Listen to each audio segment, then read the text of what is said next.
apabila kita ada beberapa jenama daripada Malaysia yang membuka kedai di Arab Street ataupun di Haji Lane di sekitar Kampung Glam, I think for us, dia menjadi satu focal point untuk kita sama-sama menarik lebih ramai rakan-rakan seperjuangan. Malaysia dan Singapura ni jiran di seberang Tambak Johor je kan. Tapi kami lebih mementingkan pelanggan-pelanggan di Singapura, memudahkan supaya tak pergi ke seberang Tambak Johor untuk membeli belah produk Siti Khadijah.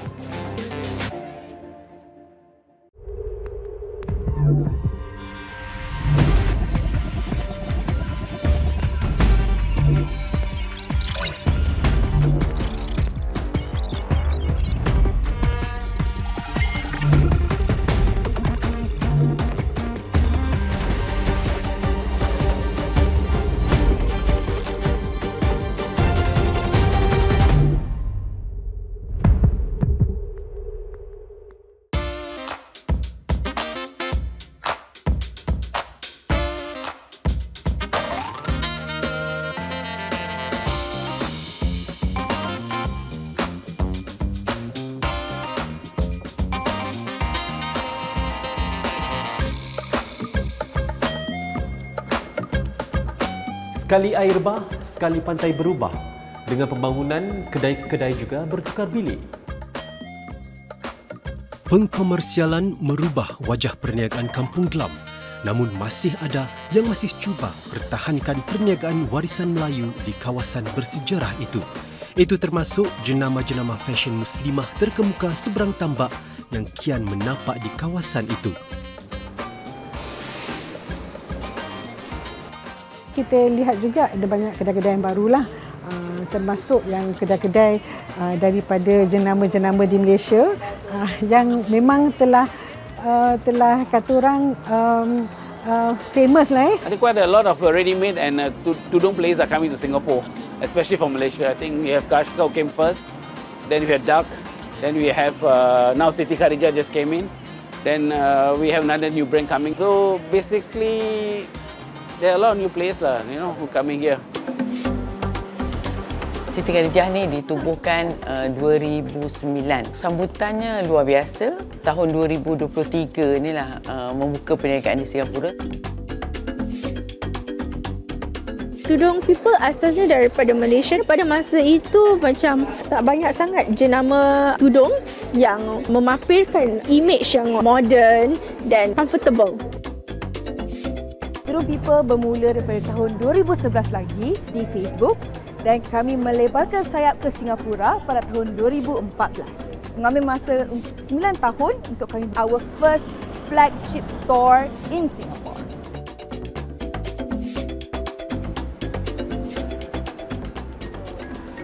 Mengapa Kampung Glam kini menjadi tumpuan bagi jenama-jenama fashion Muslim negara jiran yang tumbuh bak cendawan selepas hujan?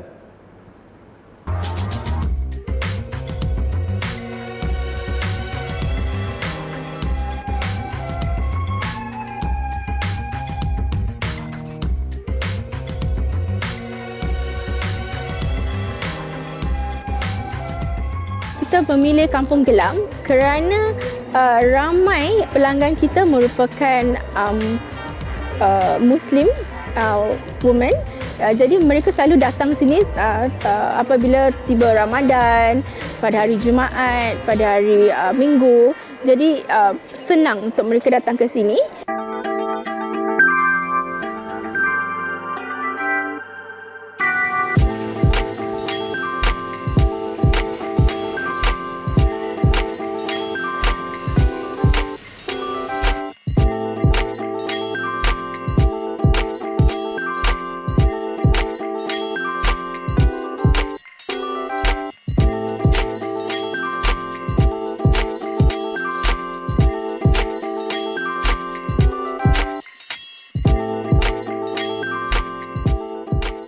Lokasi tu amat sesuai lah untuk perniagaan Siti Khadijah ni, iaitu tumpuan pelancong dan juga tumpuan pusat membeli belah di lokasi orang-orang Islam di sana. Kampung Glam tu memang kita tahu kaya dengan sejarah. Balik kepada telekung ni pun sebenarnya merupakan satu sejarah ataupun warisan tradisi daripada Nusantara sendiri. Sebab kita tengok negara-negara lain tak pakai telekung. Hanya kita di Nusantara pakai telekung. Jadi saya merasakan ini adalah satu budaya yang kita harus kekalkan dan diletakkan di tempat yang sesuai lah di Singapura. Permintaan daripada pelanggan Singapura jadi pendorong utama untuk bertapak di Kampung Glam. Ramai rakyat-rakyat Singapura membeli belah di telekung Siti Khadijah di Johor Bahru dan juga di Kuala Lumpur. Bila dah sampai ke Singapura tu, mereka boleh datang dan boleh rasa, boleh pakai. Ramai pelanggan selalu kata pada kita, boleh tak kita macam pergi kedai awak untuk rasa tudung ni, nak try. Inilah masanya untuk kita memulakan kedai kerana pelanggan produk kita pun sudah bertambah. Selain dalam talian, Tudung People beroperasi di Singapura melalui acara-acara dan gerai-gerai pop-up sejak 9 tahun lalu. Di Singapura, ia diuruskan oleh Cik Filza Zainal yang juga merupakan pengasas bersama Tudung People SG. Penggunaan sosial media merupakan cara-cara yang sangat mudah untuk mendekati customer dari seluruh dunia. Itu pun merupakan cara kami boleh berkembang di Singapura. Siti Khadijah pula memanfaatkan teknologi untuk menguruskan perniagaan di Singapura. Pihak pengurusan atasan akan berkunjung ke kawasan Singapura sebulan sekali. Namun, kadar tukaran wang Singapura yang lebih mahal merupakan cabaran utama bagi jenama-jenama Malaysia ini bila beroperasi di Kampung Glam. Kadar sewa ribuan dolar mencecah 5 angka. Cabaran yang paling utama dah tentulah sewa yang agak mahal. Yang kedua adalah untuk kita mencari pekerja-pekerja yang sesuai lah untuk bekerja di butik sana dan juga gaji yang tinggi. Untuk kos operasi di Singapura boleh sustain sendirilah dengan penjualan-penjualan yang amat memeransangkan. Tudung People Singapore, tingkat pertama adalah exclusively for Tudung People, tetapi di tingkat 2 nanti kita akan mengajak rakan-rakan brand kita untuk sama-sama share the space. It's more of a marketing value behind it. InsyaAllah Tudung People Singapura mampu berdiri sendiri dengan teguh untuk memulakan our kedai pertama di Singapura.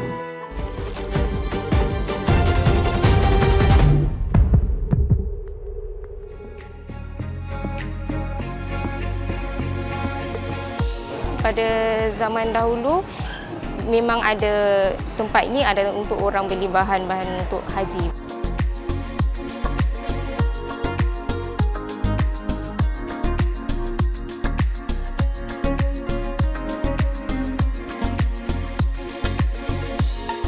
Disebabkan itulah kenapa kita adakan di kedai haji ini dan di Golden Landmark.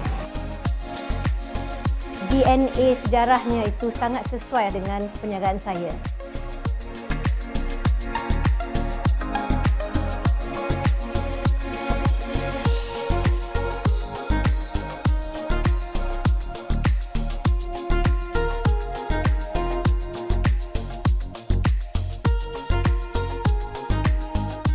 Rasa macam batik itu dibawa pulang kepada asalnya, dijual along Arab Street.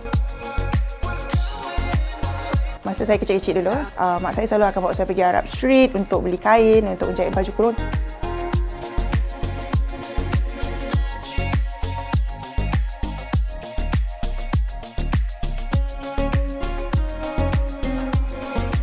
Saya memang jual baju kurung yang saya modernisekan.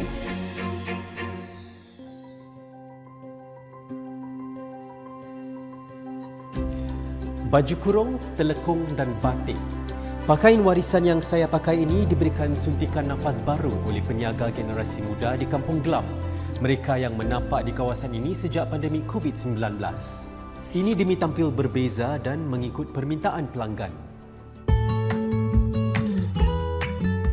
baju kurung tu boleh pakai selepas Hari Raya. Baju labuh ni sebenarnya daripada Jepun, Korea punya fashion industry. Mengikut pola kebaya ataupun baju kurung pesak, dari segi siluet tradisi, si pemakai itu bukan saja terhad pada golongan orang Melayu. Dahulu telekung yang kita gunakan semua adalah cotton dan lace. Ramai orang hendak macam lagi different, macam more estetik dengan material yang sejuk, yang lembut, yang tidak panas. Sungguh pun baru di Kampung Glam, perniagaan mereka sudah wujud hampir sedekad lamanya secara dalam talian dan melalui gerai-gerai pop-up dan acara. Perniagaan ini mulanya pada tahun 2016 sebagai pendapatan sampingan. Jadi waktu itu perniagaan ini hanya wujud pada minggu-minggu yang saya tidak banyak kerja. Tahun 2020 saya berada di North Bridge Road. Bila saya baru memulakan Kaifia 2013, itu adalah masa fasa e-dagang tu yang dialu-alukan pada usahawan. Itu adalah satu peluang untuk saya sebenarnya sebab saya tidak ada capital untuk buka brick and mortar. Kapal dagang sudah tidak lagi berlabuh berhampiran Kampung Glam. Namun, hubungan serantau tetap dikekalkan. Kepakaran dan sumber-sumber serantau dimanfaatkan untuk mengeluarkan pakaian demi mengurangkan kos. Bila yang daripada tempatan, dia punya pricing dia tak boleh lah macam apa yang saya sedang charging lah sekarang. So we have to also support the economy di luar. Orang-orang di sana dia punya skill tu memang tak boleh buat bincang. Kolaborasi in terms of production Indonesia dan juga China. Kainnya dan juga tukang jahit kami pun di luar negara. Tapi desainnya kami desain sendiri. Kita ada di Malaysia, Indonesia, kita juga ada di Turki.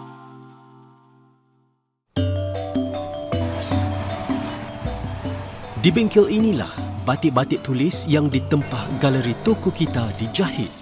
Kain itu akan dihantar ke tim saya di Jakarta yang mencantumkan kain-kainnya dan menjahit baju-baju yang ada di sini. Oh my goodness. Oh, cantik sekali. Kelihatan panjang loh. Dari Solo, dari Jogja kayaknya ya. Karena itu Ibu Oni sendiri yang pesan dari sana. Dikirim ke sini. Baru kita kerjain. Jadi kita pengiriman untuk Ibu Oni itu seminggu sekali, kadang seminggu 2 kali. Batik-batik tulis ini ya, dibuat secara tradisional. Kami dapatkan langsung daripada pengrajin. Di antaranya kami bekerjasama dengan pengrajin di Solo ataupun di Jogja ataupun di Cirebon untuk menghasilkan bahan-bahan yang kami desain. Ini bukan sahaja mengurangkan kos perniagaan, tapi turut membuka ruang pekerjaan buat penduduk setempat. Membuka pekerjaan untuk yang membutuhkan tuh. Ini ya sangat membantu untuk teman-teman saya di daerah juga. Jadi yang benar-benar butuh pekerjaan seperti itu. Ruang perniagaan turut dimanfaatkan oleh peniaga muda ini untuk mengenali pelanggan dengan lebih dekat dan mengukuhkan penjenamaan. Kita selalu adakan sesi-sesi perbincangan tentang batik, perbahasan antara mereka-mereka yang ada koleksi ataupun mereka yang lebih minat kepada ilmu yang lebih mendalam tentang batik. Kenapa kita buat ni? Definitely one of our business strategy lah untuk mendekati pengguna.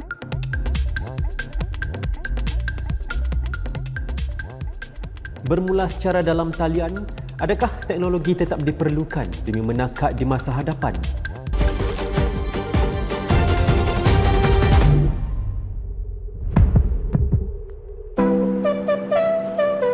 Teknologi didekapi, pelanggan didekati, perniagaan diperkukuhkan.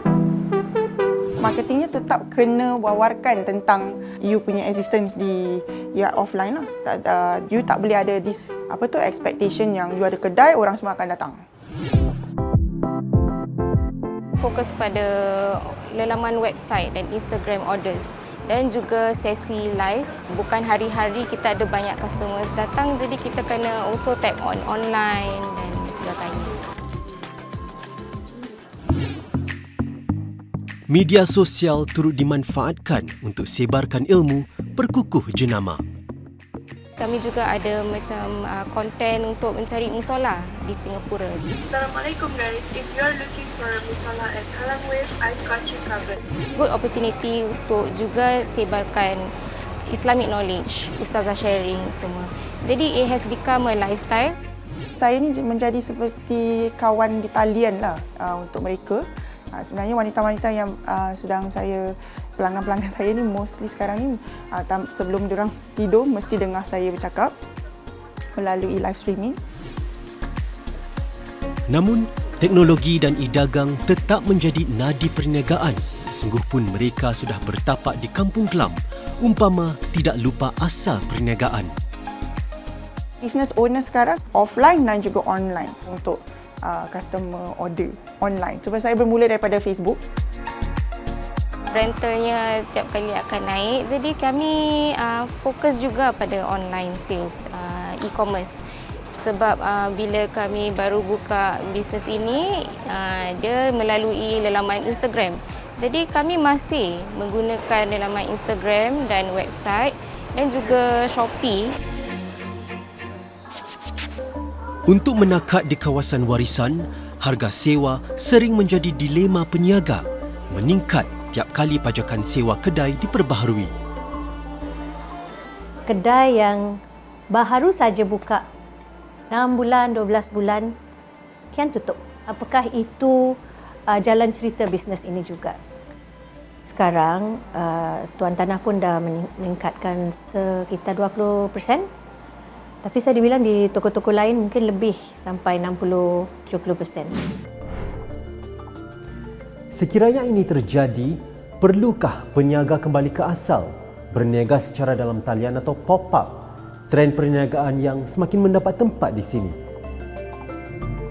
Bisnes ini terpaksa berbalik kepada asalnya dengan pop-up.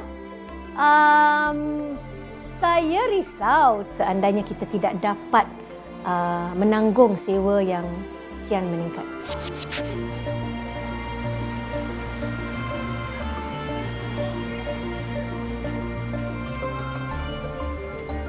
People like to just try out their business for one weekend to see how it goes. So this is very suitable for vendors that maybe want to do this full time but may not have the capital to start a whole shop front on their own.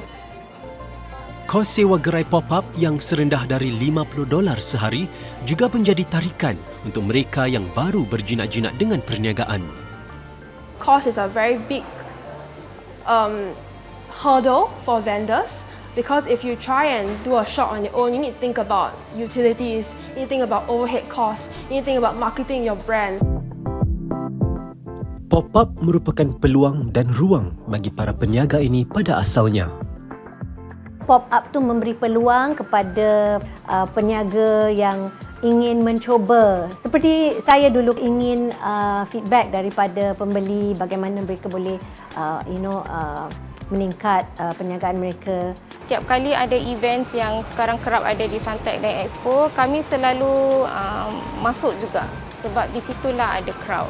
Jadi dari situ kita boleh menampungkan rental kami and then kita dapat spread our brand everywhere.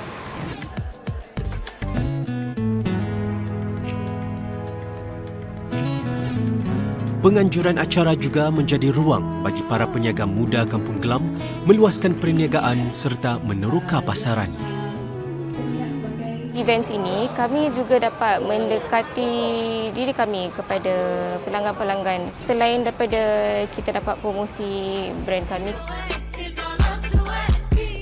Kaifia menganjurkan events seperti membawa speaker pendakwah seperti Yasmin Mujahid, event seperti fashion related dan juga recently kita orang ada Pink Day membincangkan tentang kanser payudara.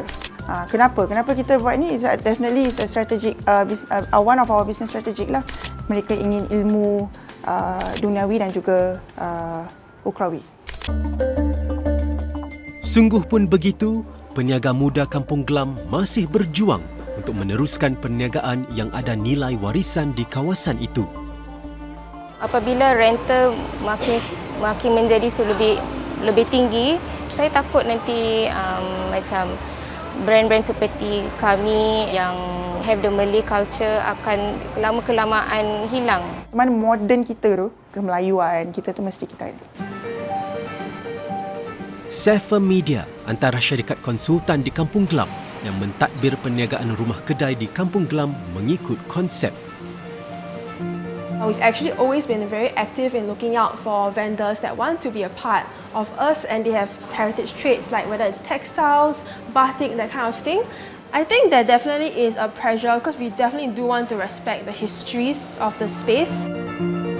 Ekonomi dan permintaan pasaran pasti punya kesan di Kampung Glam. Apakah kita sanggup mempergadaikan bisnes-bisnes warisan yang telah lama mendirikan perniagaan mereka di sini demi progres sebuah tempat.